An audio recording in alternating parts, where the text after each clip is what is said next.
নমস্কার। সরকারি হসপিটালে ডাক্তার দেখানোর জন্য অ্যাডভান্স টিকিট বুকিং কী করে করতে হয় এই নিয়ে অলরেডি আমার ভিডিও আছে।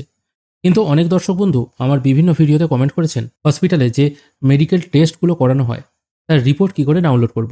আজকের ভিডিওতে আমরা সেটাই দেখে নেব। সেই জন্য সবার আগে ডেসক্রিপশনে দেওয়া লিঙ্ক থেকে এই ওয়েবসাইটে চলে আসবেন। এখানে আসার পর সেকেন্ড অপশন হচ্ছে অনলাইন টেস্ট রিপোর্ট। এখানে আপনাকে ক্লিক করতে হবে। এখানে ক্লিক করার পর অনলাইনে টিকিট বুকিং করার সময় যে ফোন নাম্বারটি দিয়েছিলেন সেই ফোন নাম্বারটি এখানে পুট করবেন। তারপর পেশেন্ট আইডি বা রেজিস্ট্রেশন নাম্বার যেটা আছে সেটা এখানে পুট করবেন। অনলাইনে যে হসপিটালের টিকিট হয় সেখানে পেশেন্ট আইডি কিছু লেখা থাকে না, শুধুমাত্র আরইজি নাম্বার বা রেজিস্ট্রেশন নাম্বার লেখা থাকে। এই নাম্বারটা এখানে পুট করবেন। তারপর ক্যাপচা করে গেট ডাটা অপশানে ক্লিক করবেন। এরপর আপনার ফোনে 6 সংখ্যার একটি ওটিপি চলে আসবে, সেটা নির্দিষ্ট ঘরে পুট করে সাবমিট অপশানে ক্লিক করবেন। এরপর এখান থেকে ডেট রেজিস্ট্রেশন যেটা আছে ডেটটা এখান থেকে চুজ করতে হবে। তারপর কিছুক্ষণ ওয়েট করবেন।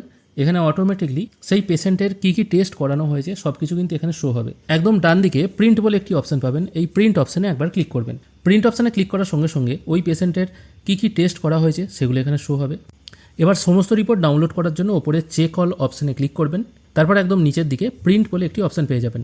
যখনই আপনি এই প্রিন্ট অপশানে ক্লিক করবেন আপনার সামনে ওই পেশেন্টের কী কী টেস্ট করা হয়েছে এবং সেই সমস্ত টেস্টের যাবতীয় তথ্য কিন্তু প্রিন্ট আকারে পেয়ে যাবেন। এটা আপনারা প্রিন্ট করে নিলেই কিন্তু এটাই মেডিকেল টেস্ট রিপোর্ট হয়ে যাবে। এইভাবেই আপনারা খুব সহজ প্রসেসে মাত্র কয়েক মিনিটের মধ্যে আপনাদের মেডিকেল টেস্ট রেজাল্ট প্রিন্ট করতে পারবেন। বহুদিন থেকেই অনেক দর্শক বন্ধু এই ব্যাপারটা নিয়ে কমেন্ট করছিলেন, তাই তাদের জন্য ভিডিওটি বানিয়ে দিলাম। আজকের ভিডিও এখানেই শেষ করছি। ভিডিও যদি ভালো লেগে থাকে অবশ্যই একটি লাইক করবেন। ভিডিও দেখার জন্য অসংখ্য ধন্যবাদ।